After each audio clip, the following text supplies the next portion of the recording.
May I come in, sir? Yes, please. Good evening, sir. Good evening, sir. Anjum, please take your seat. Thank you, sir. So, how are you, Anjum? I'm good, sir. Thank you. So, you must be aware that the tragic episode unfolded by COVID-19 pandemic second wave is still not over. Yes, sir. So, we are maintaining safe, social distancing norms. Yes, sir. And you are at a safe distance wearing mask. So, you are at liberty to take a call whether you want this conversation in mask or without mask. So, can be without mask. Okay, fine. If it can be. Go ahead. Thank you, sir.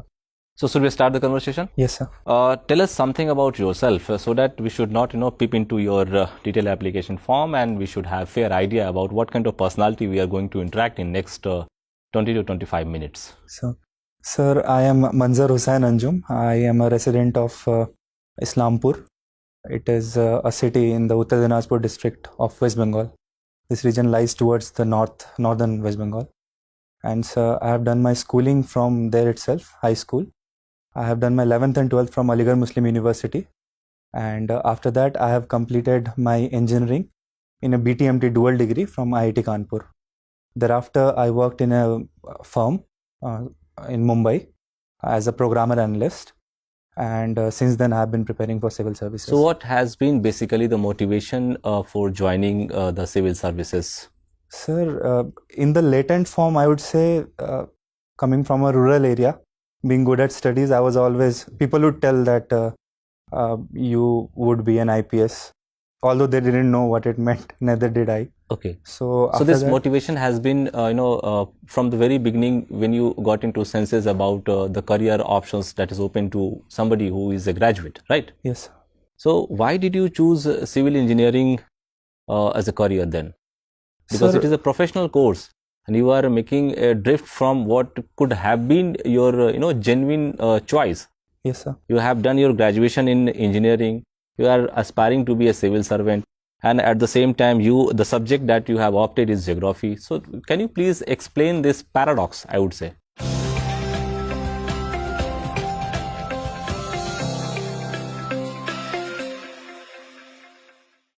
Sir, I would say during my schooling, sir, I had no one to look forward to. It was a rural area. So the motivation that I took was from my immediate classmate who said he would go to the IITs. I didn't know what IIT meant at that time. So I also took that decision and got into the IITs. I started preparing well, and fortunately I got good guidance in AMU. But sir, getting into civil services, it manifested in my 4th year, sir, where I was sure that I want to get into it. There was an incident, sir, while I was serving as the mess secretary of my hall. So there were 36 workers and their PF have been struck for like 1 year. They didn't receive that. So I, along with other Hall Executive Council members, we interacted with the administration of the campus, administration outside the Provident Fund office, EPF office. So after that, I felt that I should go towards this civil services. Okay. You must be aware that Taliban has now become a new political reality, right? Yes, sir. Given to the principled stand of Government of India that we will not be talking to any country, rather we will not be having any diplomatic relations with any country which actually harbors terrorism or abates terrorism to other lands. So what will be the approach of Indian government while engaging with Afghanistan? Well, we have huge interest at stake in Afghanistan. So for now, our stand should be evacuation of the people that we are already doing. That's fine. This is a short-term goal for Indian government. In the long term, we can have dialogue with like-minded nations. For example, we have the Quad, we have USA. We also have to interact with our immediate neighbors, that is Pakistan and China, so that they do not reap benefits out of this situation. So can we afford to disengage any kind of engagement with Afghanistan on the lines what we have been doing with Pakistan? So there can be a back channel diplomacy, sir, where our bureaucrats go and talk to them through some other country. Would it tantamount to any kind of compromise with our principle and stand? Yes, sir. So far we had a stand that we would not interact with Taliban, a terrorist organization. But given, sir, that it is going to be declared to be the government of the day in Taliban in Afghanistan, so we have to interact with them. We So have in to ensure international that they. relations, basically, you are suggesting we need to be more, pragmatic. Yes, sir. Our approach should be goal oriented, right? Yes, sir. The goal is strategic interest, sir. That should be secured first. We have the threat of Taliban increasing terrorist activities in our northern region, that is the state of Kashmir. There can be a rise of drug trafficking as well. So we need to ensure that these things don't happen. Thank you, Mr. Anjum. Sir, please. Manjar, Yes. you are the student of geography Yes, sir. and you belong to Uttar Dinajpur. Can you mention the latitude and longitude of Uttar Dinajpur? Sorry, sir. I'm not aware of that. Okay, and can you mention the surrounding districts of Uttar Dinajpur? Yes, sir. Towards the north, it is the Darjeeling district, and towards the south is the South Dinajpur district. And what about east and west? Towards the east is Bangladesh, sir. That is the Dinajpur district. Yes, And towards the west, we have Kishanganj district from the state of Bihar. Bihar. And only one district? Sir, I'm not aware of the other. Okay, you are not aware of it. Okay.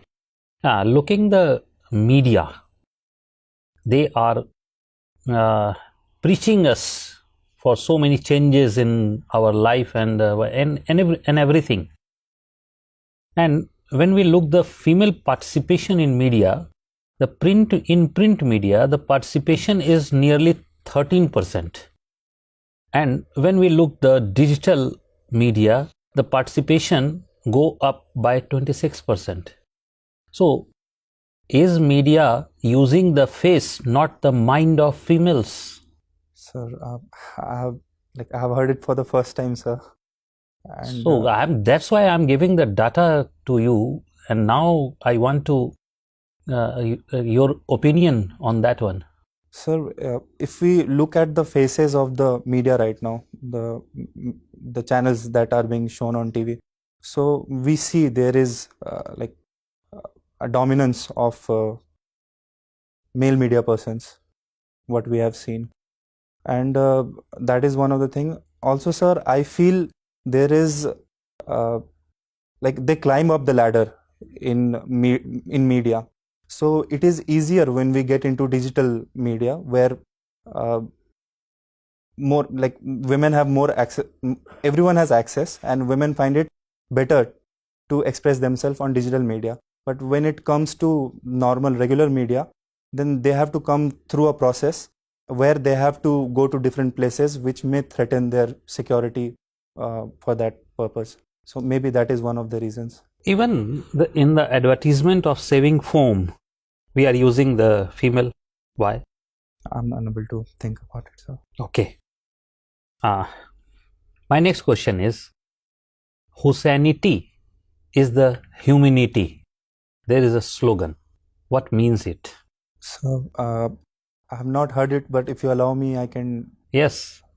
So Husainity, I think if I go epidemiologically, then sir, it means the way of Hussein. So Hussein was one of the religious leaders of Islam. He and Muharram is celebrated on the death of Hussein. And it is started. Yes, sir. So I think it is Husainity is pertaining to sacrifice, I would say. Yes. He gave his life for the sake of spread of Islam, for the fight of Islam. So I think sacrifice. It means sacrifice is the way of humanity. My last question from my side: Shahada, Shalat, Shwam, Jakat. These are the four things. Arrange and Hajj.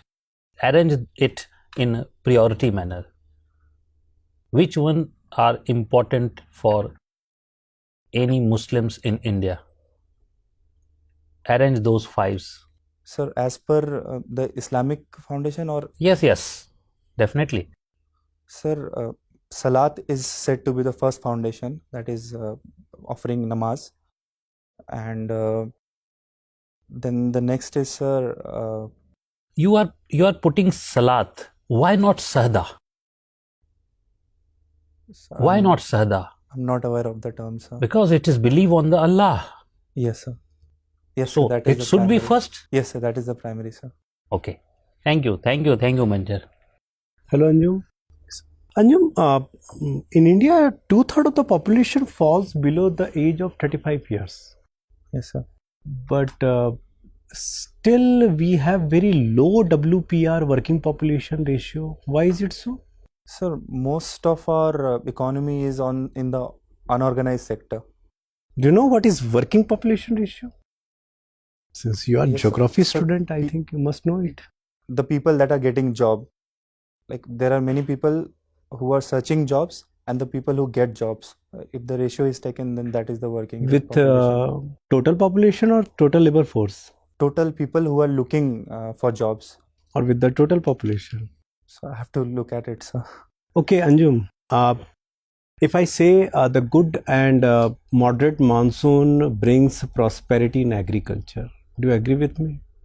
Yes, sir. To some extent, yes, Obviously. sir. That is obvious. But if I say good and moderate monsoon have the adverse effect on the Indian farmers, how will you justify my statement? Sir, like if I go by statistics, sir, 55% of the agriculture is dependent on monsoon, and this dependence has not gone. Monsoon has been known for its erratic nature. But I'm saying that the monsoon is good and moderate. So why are you taking the erratic monsoon? So I couldn't understand that. I'm sorry, sir. So I asked a wrong question. So I'm not able to comprehend the question, sir. Okay. Now coming to the erratic monsoon. Yes, sir. How the erratic monsoon affect the monetary and fiscal policy of in India? Yes, sir. Sir, monsoon is related to agricultural production. So a lot of rural distress, as we know, 48% of the workforce is involved in agriculture. So if the monsoon... You got my question. Yes, sir. How the erratic monsoon? So it affects agrarian economy, sir, in the rural areas. Mm-hmm. And as a result, there is a lot of poverty. I'm sorry, sir, I'm not able to comprehend the question. Okay, leave it. Sir, please. Thank you. Manjar, Yes, sir. you have written Hamdard Study Circle in your address, right? Tell me something about it. What is it? Sir, Hamdard Education Society was set up by Janab Sayyid Hamid, sir, and he was a bureaucrat, Okay. pre-independence and post-independence. So after his retirement, he served as the Vice Chancellor of AMU, and then he formed Hamdard Education Society as a trust-based organization, which could work towards the improvement of the socially and economically backward people. So he opened a school. It's a trust Yes, sir. or civil society. Yes, sir. Have you heard the term civil society? Can you define it? So civil society is an organization that is run by like the people, I would say. On no profit, no loss basis. No loss basis. Right. For So a group of people or for the welfareism of each and everyone? So for a group of people, essentially. Okay. Okay, fine. Can you tell me something about the academic culture of AMU? Sir, AMU, sir, like it has been known for that Ganga Jamuna Tazib that we talk, the prevalence of Urdu. So academically also, Urdu is being taught there. For example, in classes, Urdu is one of the mandatory subjects in some classes. So academically that is there. And so there is also the Urdu Research Society there. That is... Can you point out some examples for Hindu-Muslim assimilation? Is there? Yes, sir. I think it is there, sir. There is no friction, I would say, sir. And we have hostels also where... So we are hearing all the rumors around. Sir, I would say that is more of a political rhetoric rather than coming from the students. If it had come from the students, then that would have been a problem. However, sir, uh, the empowerment of women had become an issue there when the women were not allowed into the main library. So that was one of the things that was raised by the students, and that was even addressed when the courts allowed the women to enter the library. Okay, Manjar, I would like to test your ability to critical assimilation, how you assimilate yourself, right? Just suppose you are a superintendent of police in a district. In your district, Hindu-Muslim riot has taken place, right? And a group of citizens feel and they criticize with comment that you are favoring a community or some minority community. In that situation, how you will handle the situation and how to achieve the trust and confidence of the citizens? Sir, How you will be able to achieve or restore the trust? This is most important, that keep in mind. so the first thing that I must do is do things impartially, because if I am already at fault at conscience, then that would definitely be seen. So that shouldn't be there. That's why I am asking. And the second thing, sir, like whatever the process is, like section 144, etc., I would do that impartially. The third thing, sir, is confidence building that I will do with my team. I will talk to the leaders who are involved in that issue. Leaders of both Leaders sides. regarding religious leader or political leader? Religious as well as political leaders, sir. Fine. And the channel would be through political leaders because I cannot approach them directly. So I would go through the political leaders and talk to the religious leaders, and whatever is the solution, I would try to find that amicably by building confidence that I'm not on the side of anyone. Do you believe that community policing is one of the most important tools for the settlement of such kind of Yes, situation? Can you tell me something about it? Sir, community policing essentially involves the people of the community, and since they are already into the community, so they already have that confidence as what kind of people they are, and they have public relations which ensure that they secure the security of that region. So if there is community policing, sir, that will nip the issue in the bud itself, because they are also known to provide information beforehand. So if there is a probability of a situation arising, for example, violence or conflict, so they would be the first one to report to the higher authorities, and then they can take action. So I think that would be a good initiative. Okay. Manja, my last question. Is RTI is doing something, or experiment of RTI is a fiasco, or it's a big hit failure? What is your opinion? Sir, I think it is doing its part, sir. It has been instrumental in like providing us information, especially the people who are not empowered. Right. And it has also helped get out some like scams as well, like the coal scam, etc. So there are some inherent problems, sir, that needs to be addressed, like the public authorities, they don't publish information public on the public platforms. So that is one of the problem that needs to be addressed. Secondly, sir, the denial of information. There has to be a proper protocol for the denial of information and shouldn't be arbitrary as it has been done. Right.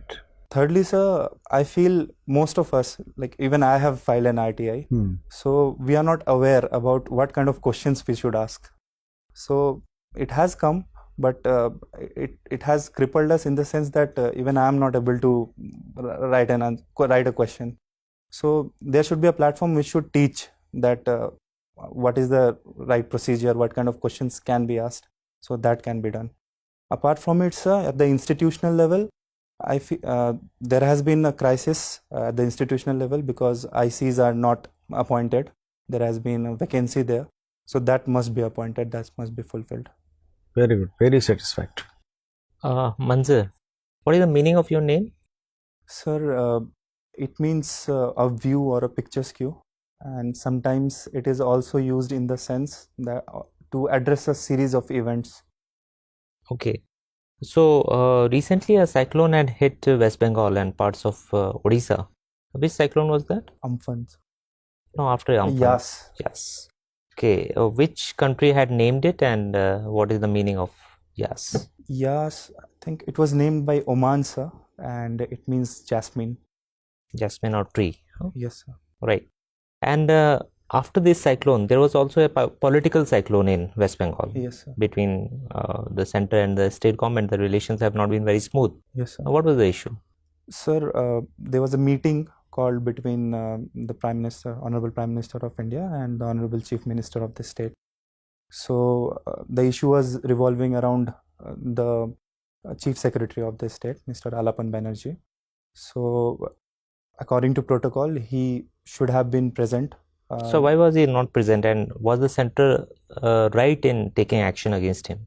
Yes, sir. The reason he cited was that he was sent to someplace else by the Chief Minister of the state.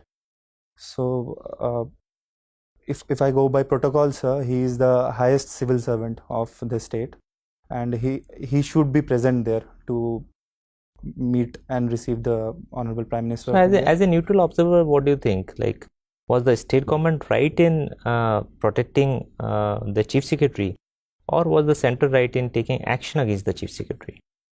Only one of these things could be true or correct. Sir, I feel it cannot be said to be right or wrong. I would say both sides cannot be right. Both sides cannot be wrong. Sir, I feel that both sides were wrong on some part.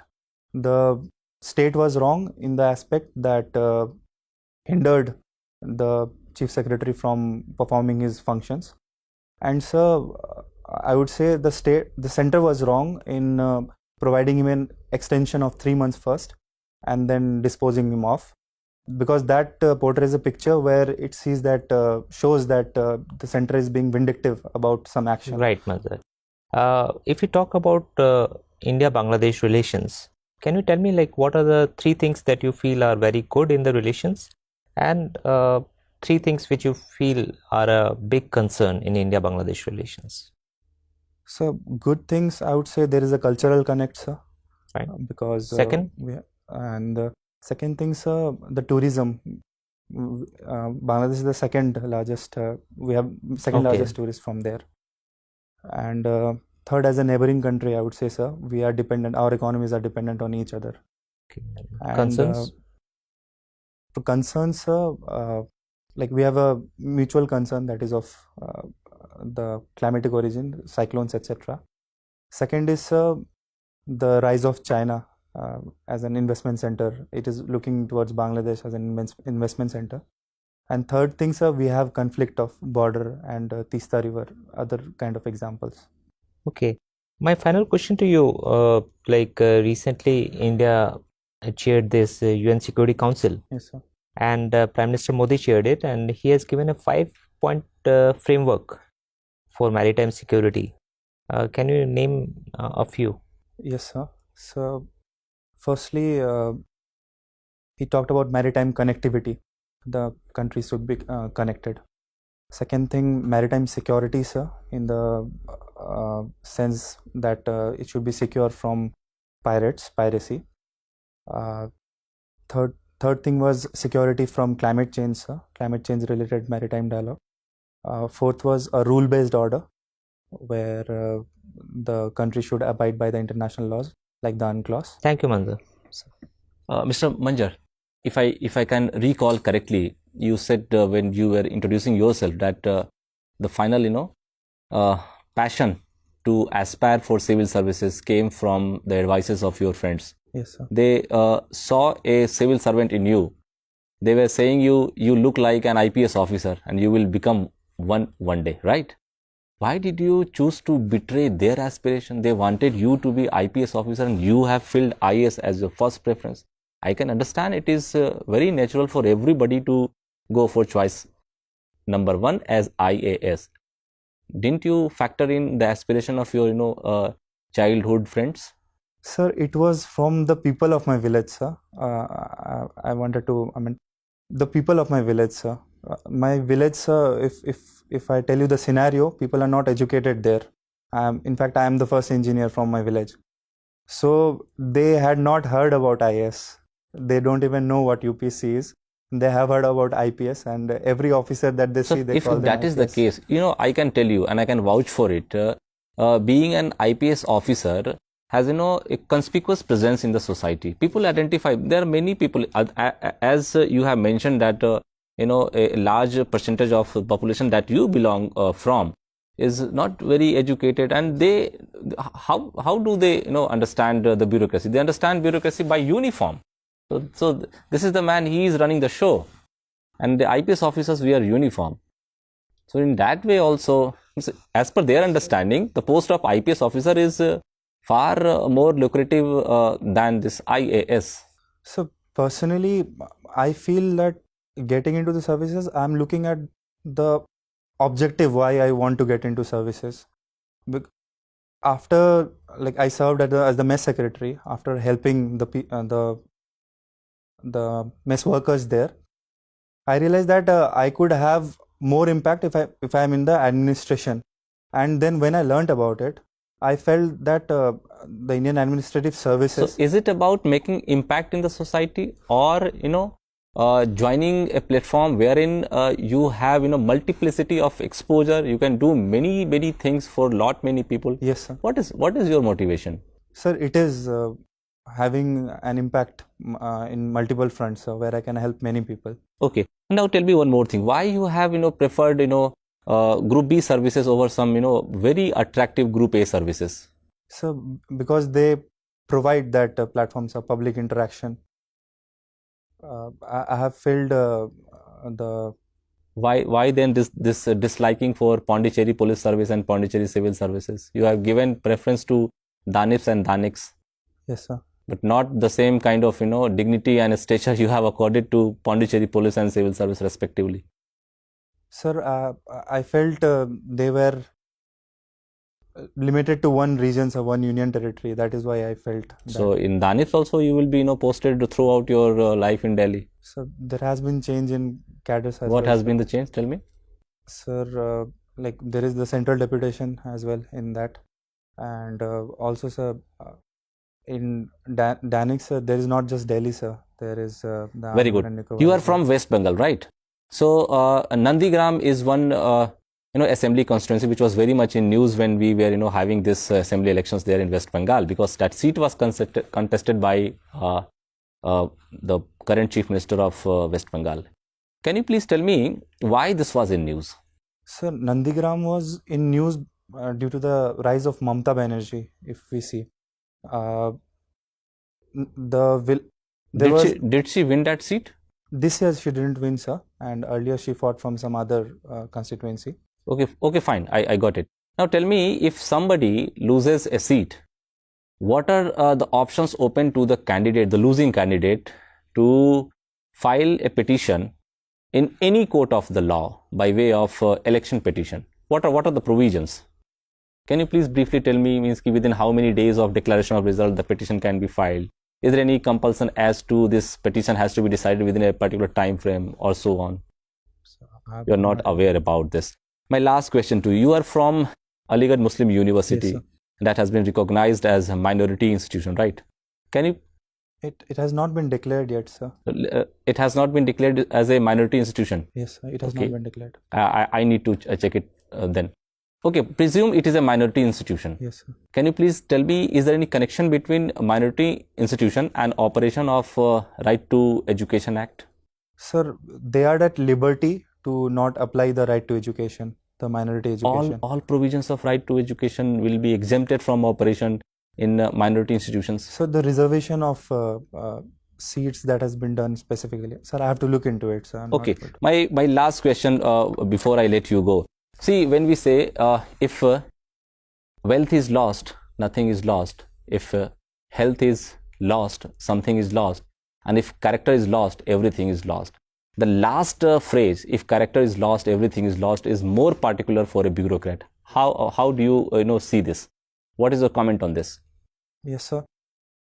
So character is something that defines oneself, and if we are out of character, then we have that loss of conscience as well, where we tend to lose sight of our goals, our ambitions, the purpose that we have. So if that is lost, sir, then sometimes we feel that the entire purpose of life, what we are going to do, is lost. So in a way, it is rightly said that when character is lost, everything is lost. Okay, gentlemen, your interview with this comes to an end. It was really nice talking to you on a range of issues. You can go now. Thank you. Thank you, sir. Thank you, sir.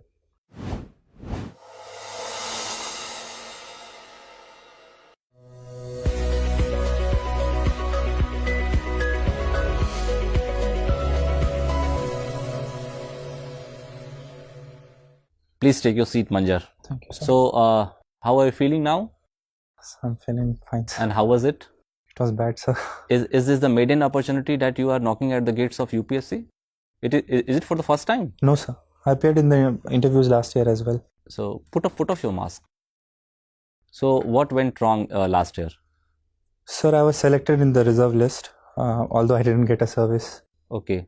So I had a high BMI. I was 2 kilo overweight, and in the final result, I wasn't selected. I was given 6 months extension to get a remedical done.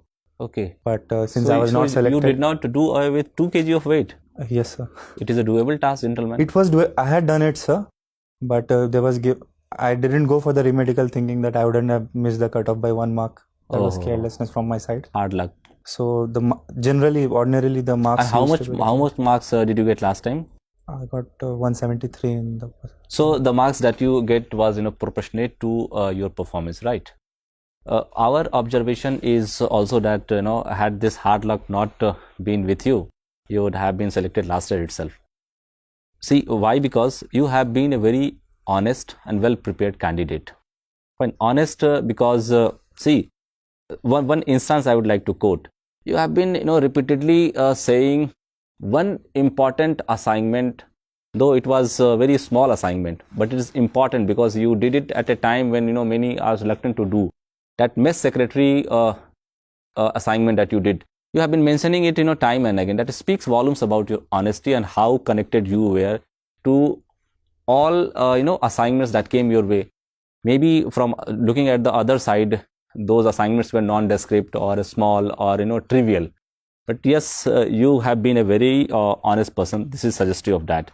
Your conversation is very engaging, and your situation based handling of questions is also flawless. We were happy that you had that critical assimilation in your personality, that you are getting the sense of the question and what is there at the core of the question, what is the expectation of the question, and you are doing justice to that. And layered approach is there with you, which is helping you to meticulously solve any situation based questions, taking into account various dimensions that is there. So, and yes, the bandwidth of knowledge is also very impressive, including your command and analysis over latest and contemporary developments taking place in international arena. So that is there. Yes, see, whenever any question is coming to you, and that question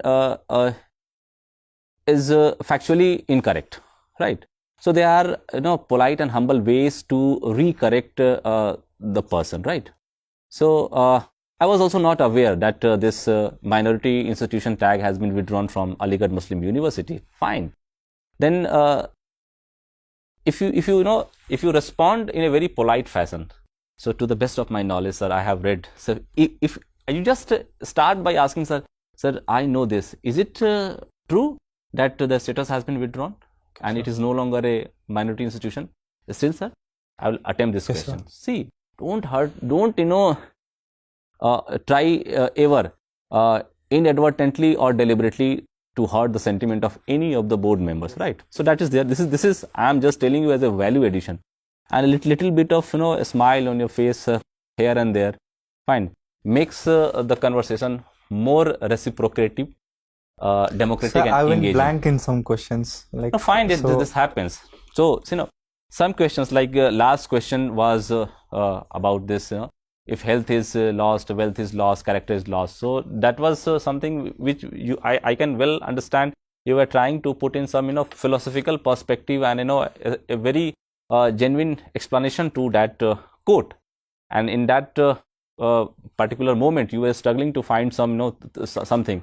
So that was very much evident on your face. It happens. It is very normal thing. You have all the qualities that we are looking for in a civil servant. So please consolidate your confidence. Be more cheerful. Enjoy the process of interview. The day will be yours, and you will be there in the elite list. All the best. Yes, sir. Sir, I also wanted to ask I still don't understand the question, sir. Like, there was the fiscal and monetary. Fiscal is by giving loans. Was you looking for that answer? Actually, erratic monsoon has an adverse effect on the Indian farmers. Yes, sir. Because if the erratic monsoon will be there, the production will be less. The prices of food grain will rise. Then the rise of inflation will be there. It will impact the monetary policy. And if the production will be low, the government will give the huge subsidies to the farmer. It will affect the fiscal policy of the government also. Yes, sir. And the second question, the good monsoon or moderate monsoon has an adverse effect on the Indian farmers. Why is it so? Because if the good monsoon will be there, production will be huge. At the time of harvesting, there will be a huge supply of food grain, and it will reduce the price of the food grain. That will impact the farmer adversely. Yes, sir. Okay, sir. Yeah, I get it. Thank you, sir. Great. Thank you, sir. All the best. Thank you, sir. Thank you, sir.